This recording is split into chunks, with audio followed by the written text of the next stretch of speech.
Welcome to 365 Christian Men, where every day we aim to inspire and encourage with real-life stories about men.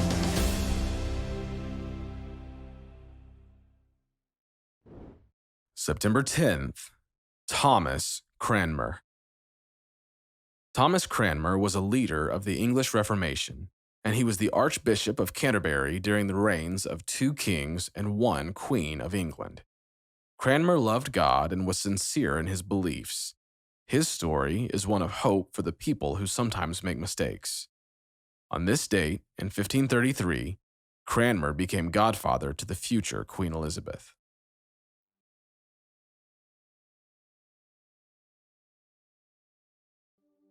When success gets you slander, stand firm in the truth.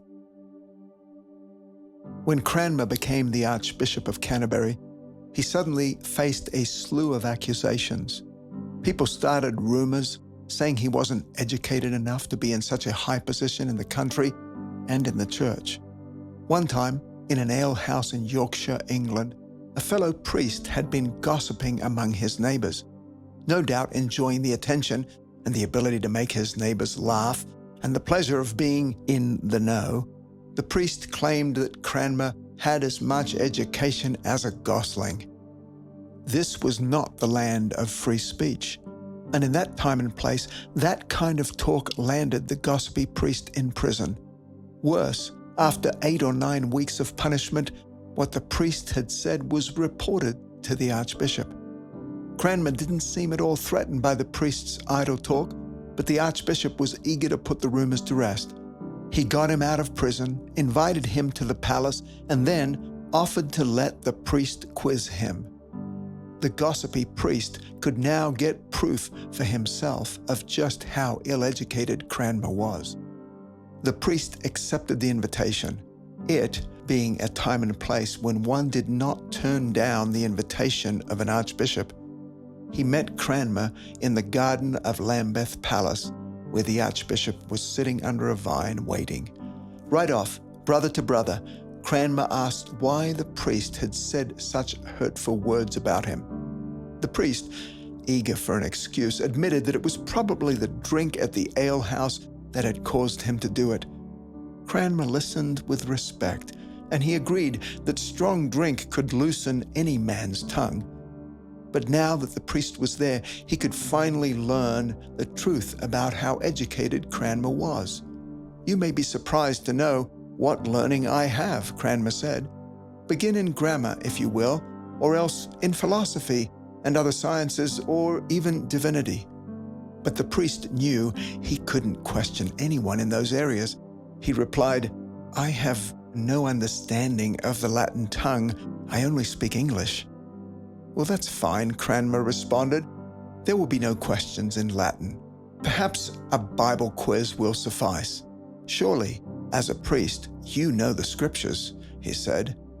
Cranmer asked if the priest had read the Bible. Of course, he was a priest. He nodded, "Yes, I do that daily." This wouldn't be so bad, the priest thought to himself. "Who was David's father?" Cranmer asked. The priest hesitated. "Well, I'm not sure, Your Grace." "Who was Solomon's father then?" The priest answered that he didn't really know that either. By this time, Cranmer had already proven that he knew much more than the priest. The king wouldn't have appointed him to be archbishop if he wasn't well versed in the scriptures. Cranmer looked at the priest, scolding him gently as a fellow minister who wanted to make sure his brother had learned his lesson. "God amend you," he said, "and from henceforth learn to be an honest man, or at least a reasonable man." The priest nodded again and obviously felt very sorry. He had been wrong to spread such a false and hurtful rumor. That day, the Archbishop sent the priest not back to prison, but back to his home.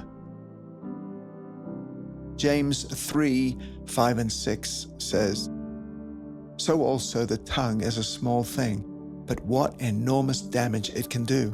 A great forest can be set on fire by one tiny spark. And the tongue is a flame of fire, It is full of wickedness and poisons every part of the body.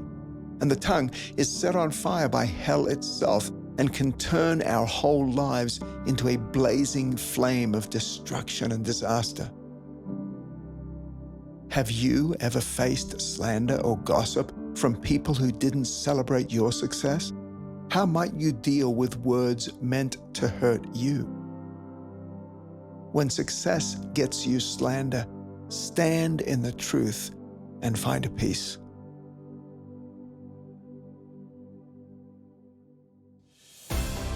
Thank you for listening to today's story. Every day of the year, our hope is to inspire you with real-life stories of faithful men who have gone before us. Hebrews 12:1 says, "Therefore, since we are surrounded by so great a cloud of witnesses, let us lay aside every weight and the sin that so easily ensnares us. Let us run with endurance the race that is set before us." Join us tomorrow for another story at 365christianmen.com.